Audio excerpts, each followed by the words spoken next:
আজকে খাসির মাংসের ঝোল বানাবো। তো খাসির মাংসগুলো আমি ভালো করে ধুয়ে নিয়েছি, নিয়ে আর এই চর্বিটাকে আমি এবার কুচিয়ে নেব। চর্বিটা কুচানো হয়ে গেছে। এবার আমি একটু ধনে গুঁড়ো, লঙ্কা গুঁড়ো আর কিছুটা টক দই দিয়ে ম্যারিনেট করে রেখে দেবো, ভালো করে মাখাবো। আর টক দইটা বেশ একটু বেশিই দেবো, মানে প্রায় 1 কাপ মতন টক দই দিয়েছি, ছোটো কাপের 1 কাপ মতো টক দই দিয়েছি। আর টক দইটা দেওয়াতে এটা তাড়াতাড়ি সিদ্ধ হয়ে যাবে, এই জন্য টক দইটা দিয়ে আমি 1 ঘন্টা মাখিয়ে রেখে দেবো। নুন দেবো না এটাতে, নুন দিলে জল ছেড়ে যাবে, সেই নুন দেবো না। ভালো করে টক দই আর ধনে গুঁড়ো আর লঙ্কা গুঁড়ো দিয়ে ভালো করে মাখিয়ে রেখে দেবো 1 ঘন্টা। 1 ঘন্টা পরে আসছি। 1 ঘন্টা পরে এসে আলুটা ভেজে নিয়েছি। আলুটা ভাজা দেখানো হয়নি, ভুলে গেছিলাম ক্যামেরায় করতে। আর 1 ঘন্টা পরে দেখো মাংসটা কেমন মাখানো আছে। এবার সর্ষের তেল দিয়ে 2-3টে তেজপাতা দিয়ে তার মধ্যে পেঁয়াজ কোচা দিয়ে দিলাম। পেঁয়াজ কোচাটাকে ভালো করে ভাজা করে দেবো। 1 চামচ আদা বাটা, 1 চামচ রসুন বাটা দিয়ে ভালো করে আদা রসুনের কাঁচা গন্ধটা যতক্ষণ না যাবে ততক্ষণ নাড়াচাড়া করব। কাঁচা গন্ধটা চলে গেছে, এবার হলুদ দিলাম। আর তখন তো লঙ্কা দিয়েছিলাম, বেশি লঙ্কা দেবো না এটাতে, কেন অনেকটা লঙ্কা তখন ম্যারিনেট করার সময় দিয়ে দিয়েছিলাম। ধনে গুঁড়োও দিয়েছিলাম। তো এখন হলুদ গুঁড়ো আর জিরে গুঁড়ো দিয়ে একটু কষাবো। কষিয়ে মাংসটাকে আমি উঠিয়ে কড়াইতে দিয়ে দেবো। মশলার সময় মাংসটাকে দিয়ে দেবো, দিয়ে ভালো করে একটু নাড়াচাড়া করব।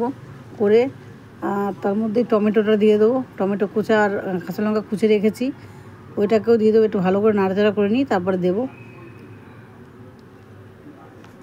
দিয়ে ঢাকা দিতে হবে।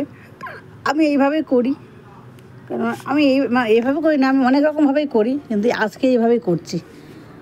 তো টমেটো আর ওই কাঁচা লঙ্কাটা ভালো করে দিয়ে ভালো করে মাখিয়ে নিলাম। আর এরপরে দেবো লবণ, আন্দাজ মতো লবণ দিয়ে দিলাম। দিয়ে নাড়াচাড়া করে আর ঢাকা দিয়ে দেবো। আমি এক সময় এক রকমভাবে করি, আজকে এরকমভাবে করছি। তবে এক সময় ভাজা মশলা দিয়েও করি, তো আজকে আর ভাজা মশলা দিলাম না। আজকে সময় নেই, আজকে অনেক বেলা হয়েছে, এখন 1:45 বাজে। আমি একটু সকালবেলা বেরিয়েছিলাম, তাই ঢাকা দিয়েছিলাম। ঢাকা দিতে যখন জল বেরিয়েছে, ঢাকাটা খুলে দেখছি জল বেরিয়েছে এরকম। আবার একটু নাড়াচাড়া করে আবারও ঢাকা দিয়ে দেবো, কেন ঢাকা দিয়ে জল আবার ঢাকা দিয়েছিলাম। আবার ঢাকা খোলার পরে এরকম জল বেরিয়েছে। এটাকে ভালো করে নাড়াচাড়া করে যতক্ষণ না জল শুকোবে, এভাবে নাড়াচাড়া করে কষিয়ে যখন জলটা শুকিয়ে যাবে তখন কি জল দেবো।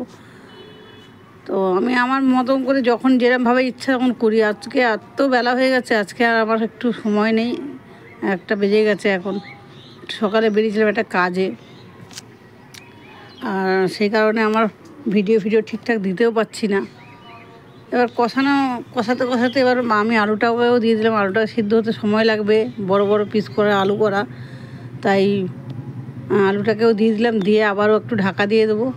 দিয়ে ভালো করে যখন কষানো হয়ে যাবে তারপরে গিয়ে জল দেবো। জল গরম করে রাখা আছে, ভাত হচ্ছিলো, ভাতের মধ্যে ডেচকিতে করে হাঁড়ির মুখে জলটাকে গরম বসিয়ে রেখেছিলাম। এবার আমি জলটাকে দিয়ে দিলাম, যতটা ঝোল রাখবো সেই অনুযায়ী দিয়ে এবার আবার ঢাকা দিয়ে দেবো। নাড়াচাড়া করে আবারও ঢাকা দিয়ে দেবো। এত দেরি হয়ে গেছে বলেই আমার ঠিকঠাকভাবে ভিডিও দেওয়া হচ্ছে না, রিলস দিতে পারছি না। আমি খুব চাপের মধ্যে আছি বলে আমি ঠিকভাবে কন্টিনিউ কাজ করতে পারছি না। ফেসবুকে বলো, ইউটিউবে বলো, কোনোটাই কাজ ঠিকঠাক করতে পারছি না। জল দিয়ে নাড়াচাড়া করে ঢাকা দিয়ে দিলাম। আবার ঢাকাটা খুলে দেখছি এই রকম অবস্থা। মাংসটা সিদ্ধ হয়েছে, আর একটু বাকি আছে।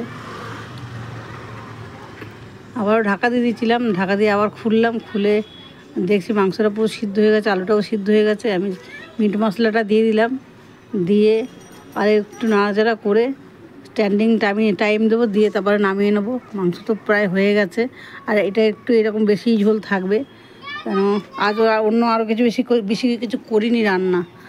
এই মাংসের ওপরেই হবে খাওয়া দাওয়া, ঝোল না হলে হবে না।